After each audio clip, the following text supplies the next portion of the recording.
سورہ رحمان کی آیات کینسر کے مریض کے لیے کسی دوا سے کم نہیں۔ ڈاکٹرز نے اس میں چھپے راز کا انکشاف کر دیا ہے۔ کینسر ایک ایسا خطرناک مرض ہے جس کا علاج اگرچہ دریافت ہو گیا ہے، لیکن اس کے باوجود یہ اتنا مہنگا اور تکلیف دہ ہے کہ اکثر لوگ تو علاج کے دوران ہی موت کے منہ میں چلے جاتے ہیں۔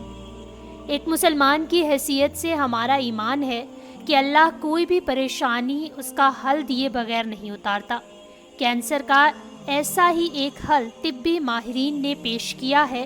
جس کا تعلق براہ راست قرآن مجید سے ہے، جس کے ذریعے اب بڑے بڑے ہسپتال کینسر اور دیگر بیماریوں کا علاج کر رہے ہیں۔ ویسے تو قرآن پاک کے ایک ایک لفظ کی بہت تاثیر ہے، مگر موذی امراض کا علاج آیات کے ذریعے کس طرح ہوتا ہے، اس حوالے سے ڈاکٹرز کہتے ہیں کہ سورہ رحمان کی آیات کو سنا جائے تو اس میں ساؤنڈ ویوز کے ساتھ ریڈیشن بھی خارج ہو کر کینسر کی بیماری میں فائدہ پہنچاتی ہیں۔ ڈاکٹرز کے مطابق امام کعبہ کا مختلف آیات پر مبنی ایسا نسخہ موجود ہے جس کو سننے سے کئی موذی بیماریاں جن میں جگر کی خرابی یا کینسر کا بھی علاج موجود ہے، اور یہ بات سائنسی تحقیق سے ثابت ہو چکی ہے کہ سائنسدانوں کے مطابق اس آڈیو کو دن میں 7 بار سننے سے موذی امراض اور کینسر کے مریضوں کو فائدہ پہنچتا ہے۔ ڈاکٹرز کینسر کے لیے آنے والے 2000 مریضوں کو دوائیں